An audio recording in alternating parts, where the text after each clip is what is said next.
Nous rentrons dans le quartier d'Ancagnane où se concentre le projet L'Art et vous. Donc c'est un projet qui est porté en étroite collaboration avec les habitants, avec le bailleur Famille et Provence. Ce projet consiste à faire intervenir des artistes dans le quartier, à les faire travailler avec les habitants pour créer des œuvres d'art qui sont installées de manière pérenne dans le quartier.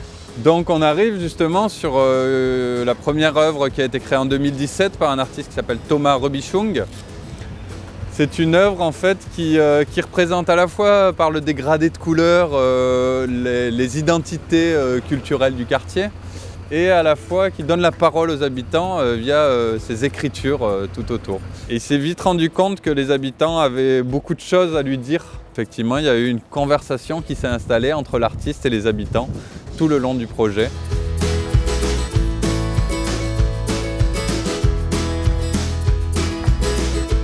Donc nous sommes devant des QR codes. Ces QR codes, en fait, je vais les flasher et ça va me renvoyer vers des fichiers audio qui sont des témoignages des adolescents du quartier, donc des jeunes entre 11 et 15 ans qui nous ont raconté l'histoire de leur quartier, une anecdote dans le quartier, un vécu dans le quartier. Il n'y a plus qu'à scanner le code, à ouvrir. Le quartier, pas besoin d'y habiter pour y créer des amitiés. Même quand on est de passage, on trouve notre place dans ce village. Tous ensemble, on est la main d'œuvre d'un vrai chef-d'œuvre. Naïm, 11 ans. Le projet L'Art et vous a débuté en 2017. Il est à l'initiative du Centre social et culturel La Provence et du bailleur Famille et Provence qui ont eu cette volonté de revaloriser le quartier d'Ancagnane et d'y donner une sorte de nouvelle signalétique de manière à se retrouver dans ce quartier très labyrinthique. Et on constate durant toute la période de mise en œuvre du projet qu'il y a des nouvelles rencontres, qu'il y a des nouveaux points de rendez-vous qui se créent autour des œuvres d'art qui sont créées. Alors le support qui est proposé aux artistes, ce sont les logettes d'ordures ménagères. Elles apportent une certaine structure au quartier, c'est-à-dire qu'à chaque point du quartier, on va avoir vision sur une ou deux logettes, quel que soit l'endroit où on est. Alors depuis cette année 2018, on a eu la volonté d'intégrer les habitants pleinement dans la sélection des artistes qui interviennent.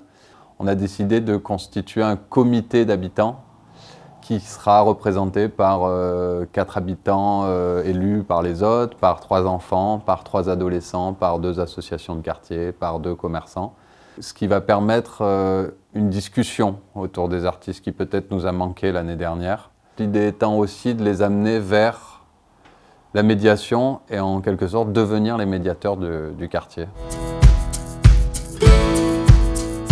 Cette fresque, c'est la main d'une jeune personne et la main d'une personne âgée. Ils essayent de se rattraper, de s'accrocher et de communiquer. Ils essayent qu'il y ait un feeling entre eux et dire voilà la beauté. Et ça marche.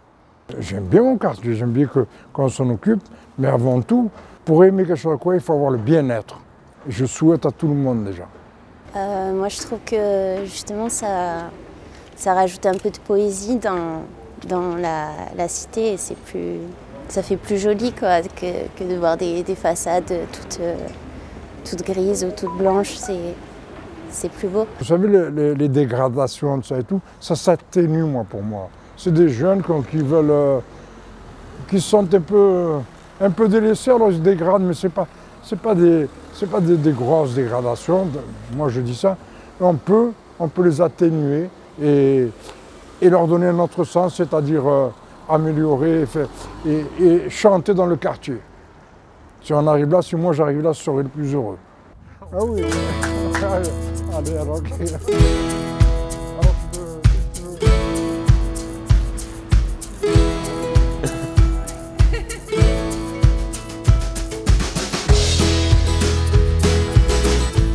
Les enseignements qu'on peut en tirer, c'est déjà l'objectif premier qui était d'améliorer la lisibilité du quartier.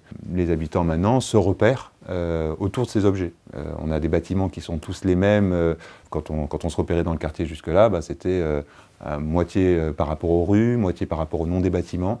Là maintenant, c'est la logette colorée qui fait office de repère. Effectivement, l'art il est au cœur de ce projet-là. Après, c'est prétexte à des rencontres, c'est prétexte à des discussions. On passe 10% du temps à parler d'art et 90% à créer des rencontres, à parler d'autres choses. C'est un quartier qui est très proche du centre, mais qui est aussi très éloigné par ces liens culturels qui ne se font pas. Et il y a quelque chose qui est en train de se passer. En tout cas là, en 2 ans, on a réussi, donc on a bon espoir qu'ils prennent de l'ampleur et que ça devienne un projet qui revalorise vraiment l'image de ce quartier.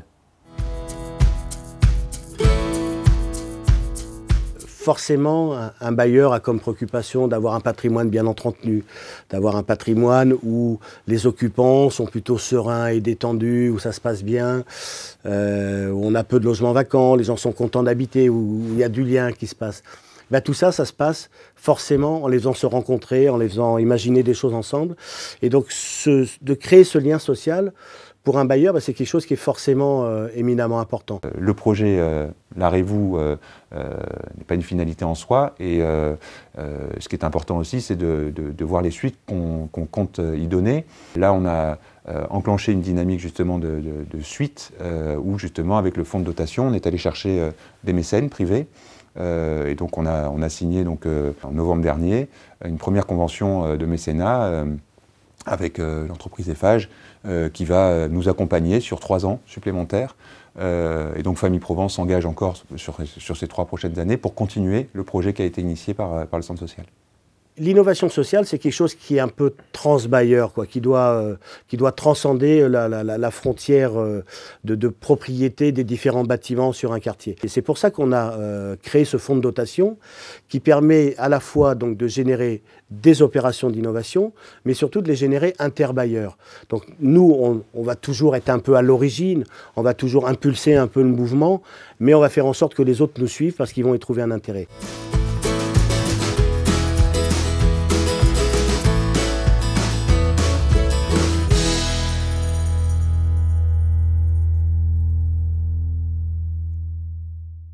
Merci au Fonds de l'innovation sociale d'être à nos côtés, de nous soutenir à la fois. Je disais, le soutien économique n'est pas le seul qui est important. La reconnaissance du travail intellectuel, du travail qui est fait par les équipes, de notre direction de l'innovation sociale, de Xavier Rouquayrol, ça fait partie des choses qui sont importantes. Les équipes sont très attentives aux reconnaissances qu'on peut avoir de leur travail.